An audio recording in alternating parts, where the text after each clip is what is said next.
It's like I'm actually getting cancer playing this game. I've been playing League for the past, bro, 10 years, 12 years, 13 years, 14 years, too much. And the game is not dying. And here's the video called League of Legends should be dead by now. My main theory why this game is still alive is in one of the Kazakhs' quotes.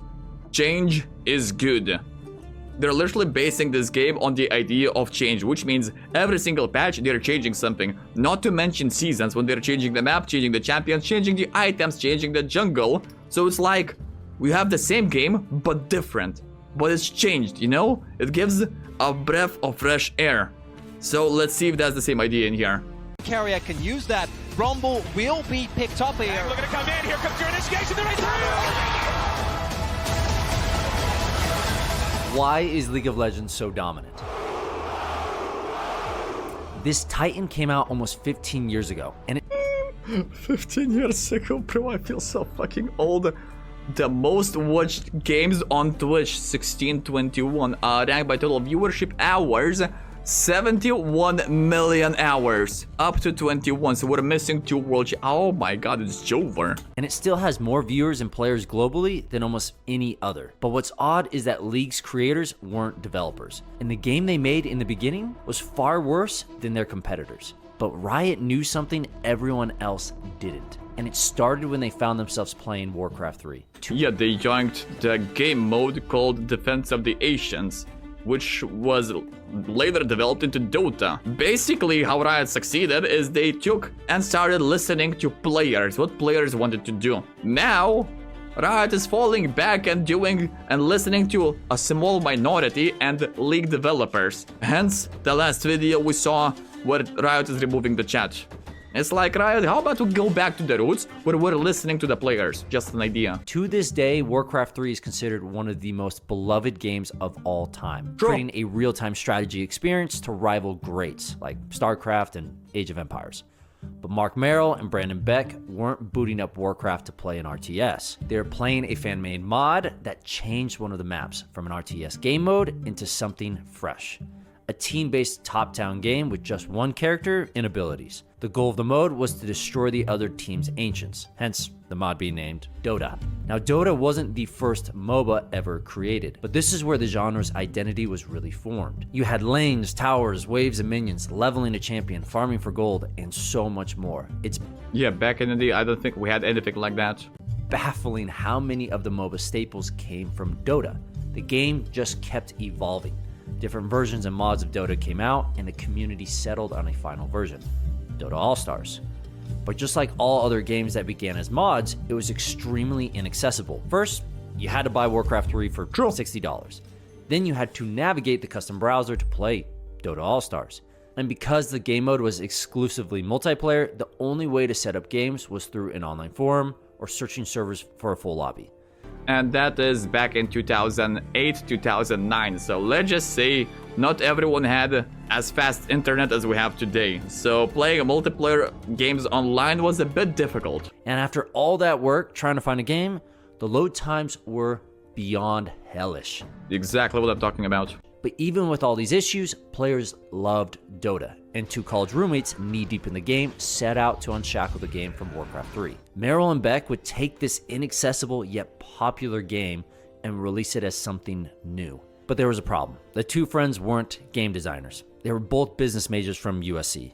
They had passion for games. And we were early members of lots of online game communities, whether it was Dragon Realms in Brandon's case, or Ultima Online, EverQuest in my case. But no experience making them. So they began hiring talent to help them bring their vision to life. A new Dota, which they called Onslaught.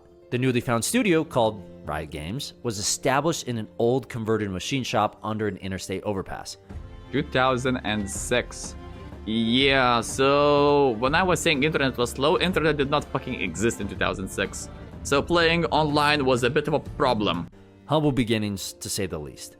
To help achieve their vision, Merrill and Beck hired 5 permanent team members and some interns, including Steve Ginsu-Feek, one of the original designers of Dota All-Stars. Also, chat, if you pay attention to his name, we have an item right now. It's called Mythic item, yeah, Rage Blade. Well, it's not going to be Mythic in the next season, but you get the idea. lots of early developers that were working on the League of Legends have their names in the items right now. Feek, like the founders, was excited about building a MOBA game unconstrained from Blizzard. So with little experience in development, or teamwork for that matter, Riot Games worked for hours to create a project that they could show at the 2007 Game Developers. This is one of the first cinematics that was released in 2009. Best part is, chat, this cinematic is still way better than the cinematic we got in 2023. Just saying. Conference in San Francisco. Some of the team managed full-time studies on top of 40-hour work weeks, scrambling to put together something presentable for the conference. But something sat on the shoulders of Merrill and Beck. Building a new Dota wasn't their only focus. Studying business had given these founders a totally different perspective than the rest of the gaming industry. And Riot's two founders wanted to do something unheard of with their game. They wanted to give it away for free. How can you make money with such a stupid idea? I mean, they were playing the long game. Then the game was free. Now the game costs you a bit of your sanity, and if you're a whale, if your daddy is a whale, you can buy an exclusive skin for only $200. So it is what it is. And how can you not make money with such a brilliant idea? This wasn't a thing in North America or Europe. At the time, you bought a game at full price, played it, and then bought another one. But in Asia, it was totally different. Most games like MapleStory were released completely free, making money through in-game purchases. This was partly to combat widespread piracy in Asia. Look at me, sure. I'm the captain now. But it also had some massive implications. Price determines demand for a product. Games with the high price tags have a natural barrier to entry, limiting your player base. But free-to-play games don't have this problem. They maximize demand by minimizing the price to zero. This Also, if you make this game very accessible to everyone, let's say put it on mobile, and you put, I don't know, cosmetics or boosts in the mobile shop, you've got yourself $1 billion idea. Case in point, fucking Candy Crush. This was Merrill and Beck's idea. They looked at Dota as a live service instead of a modded product. They knew there were thousands of dedicated Dota fans, but to really move beyond a niche genre, which also had a large learning curve, their game needed to be free to play. Planning on making money by monetizing in-game cosmetics, like skins. But there's just one problem. Most of North American publishers were scared of the free-to-play model, even though it was prominent in Asia. It just wasn't a proven business model in America yet, and publishers hated giving content away for free. So Riot, building a new game with an unproven business model, was just too risky, and publishers were out. I hate it. I'm out. Every publisher Riot went to was confused by the concept. They would ask, where's the single player? Why is it free to play? What console will it be on? None of them understood the vision or business model. Imagine League of Legends on console, by the way. Just imagine. The path forward was obscure and unknown, but the publisher's lack of faith may have been the biggest blessing for Riot. Since Merrill and Beck wouldn't compromise on free to play and no publisher would back it, they decided on a different approach. They would publish the game themselves. But to do that, they needed money. Lots of it. So they went to investors. Here they found some people that saw their vision, individuals unshackled by the trends in the industry. For context, the game wasn't good at this point, nor did it have appealing assets or visuals. Nor is it good right now. Just saying. 15 years later. I come in, they have nothing. They had a wireframe, kind of. They had a design, and they had a pitch. And they started to go through their pitch, and it was unbelievable. But investors could see the business model and the gem Riot had created, now renamed to League of Legends Clash of the Fates. And they understood not only the free-to-play concept, but they understood how to bring an audience to the table to prime the pump of free-to-play. So Riot secured millions in funding, not because their game was good, but because of the business model. The threat of closing their doors was finally gone, but their challenge was far from over. Riot had a tough battle ahead, because another team was hard at work developing a competitor. S2 Games also saw the potential of MOBAs and were collaborating to create their very own standalone game called Heroes of Newerth. They had something Riot didn't: experience. Merrill and Beck knew they were in trouble. Heroes of Newerth had more polished art, animations, and VFX. Not to mention, Heroes of Newerth had some of the original people behind Dota, including the OG creator, IceFrog. Merrill and Beck were distraught, and it got even worse when both companies offered a free pre-release around the same time. Players compared Riot's MOBA with S2, and it couldn't be more obvious which looked better. Heroes of Newerth dwarfed League of Legends, immediately pulling in double the numbers. Well, hang on, you've just... No, I like it. This is brilliant, but I like this. Nothing was going Riot's way, and League appeared to be down and out. But then something happened that gave Riot hope. S2 announced that Heroes of Newerth would be full price game, $30 on release. Half the player base left immediately. Many MOBA fans in Southeast Asia couldn't afford a full price game. Why keep playing a game if you couldn't buy it? So many moved to Riot's free MOBA. New fans around the world poured in, many from... It's like we have to understand that $30 in 2008, 2009 in Asia, bro, you can buy a fucking Lamborghini and Bugatti with $30 and you still have $20 left. Just keep that in mind. Asia, but also from the West, where players were eager to try this brand new game for free, a rare thing to see in the States. And when League of Legends officially launched as free-to-play, it exploded in popularity. Let's eat. In its first year, the game brought in over $1.3 million. The next year, $17 million. Then $85 million the following. The game was skyrocketing. Okay.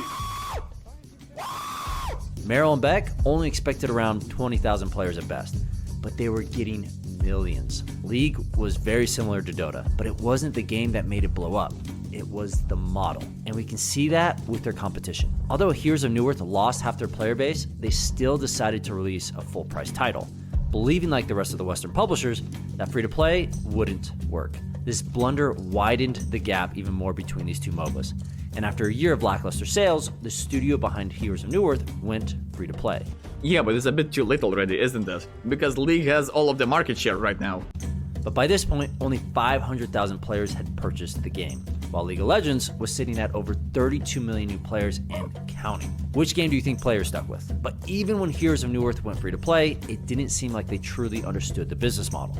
Many heroes didn't have purchasable skins, not to mention the game had very few cosmetics, and they didn't seem concerned with adding more. Heroes of Newerth copied free-to-play, but they didn't understand the intricacies behind it, which would bring them problems for the rest of the game's lifespan. This goes to show that Riot had something special, and they understood what others didn't.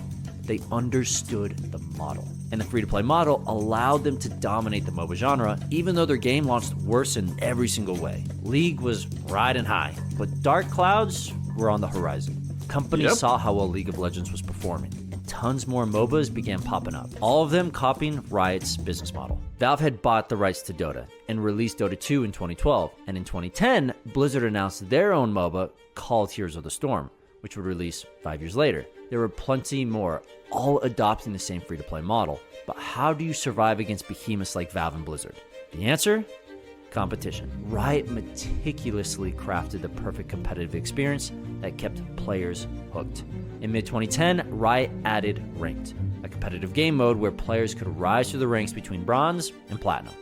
Yeah, back in the day we didn't have Bronze, we didn't have Platinum, we didn't have Challenger. What we had was ELO. Straight up ELO numbers like in chess.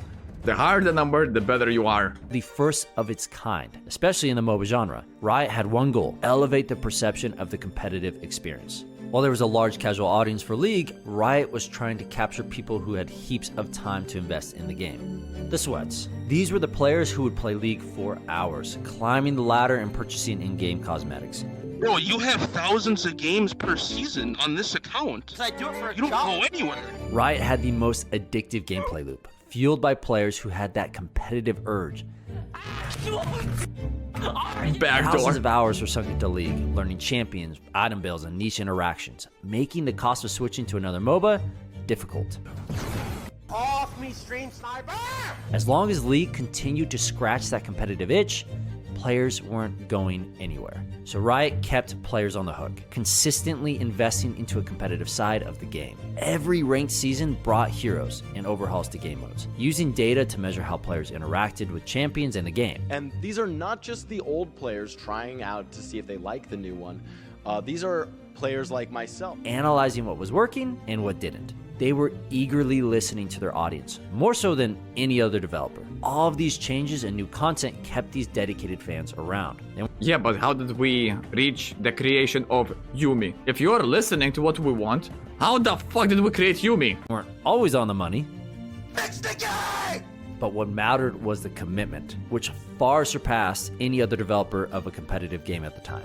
Which brings us back to Riot's competition. S2 was struggling to keep Heroes of New Earth alive. The game had a much steeper learning curve, and very few heroes offered an easy experience for new players. Whereas in League, you have a collection of champions that offer an easy way to get into the game. True. Like Annie, Master Yi, Garen, many more. Heroes of New Earth. What do you mean Mastery? Mastery is high skill champ. You know it, I know it, everyone knows the chat. It was nearly impossible to get into, even when it was free to play. And S2 wasn't the best at making it easier. Instead of making the game more appealing, the studio released another MOBA in 2015 called Strife. So already their attention was spread thin. But what was worse was their dedication to maintaining a competitive environment. There was little done about toxic players, bugs, and broken heroes. Not to mention the UI and client remained untouched for years. But, I mean, Riot's client is also untouched for years, maybe even decades at this point.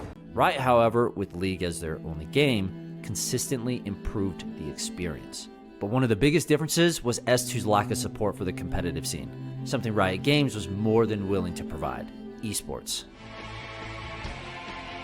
Except for Season 1, when they were hosting World Championship, or I feel like it was World Championship for Season 1, when they were hosting it on the LAN network. And during that event, they had like maybe 200 people attending it, and servers were fucking crashing. The internet was not interneting. So technically the game lasted, instead of 25 minutes, the game lasted over an hour because they had connection issues. That was fun.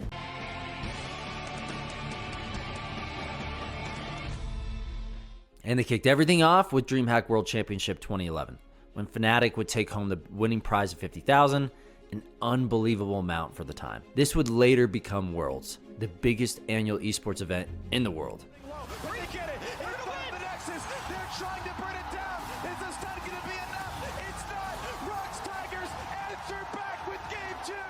Riot was one of the first to invest into the esports scene: big events, high production values, and massive prize pools, giving players an example to look to, which raised that competitive prize pools production values and massive prize pools. Yeah, the prize pools are kind of high, but we have to realize that years later, Dota came up with slightly larger prize pools. But I'm pretty sure that prize pool was like, what, 18 million, give or take. So yeah, let's just say numbers were a bit different. Giving players an example to look to, which raised that competitive ceiling even further.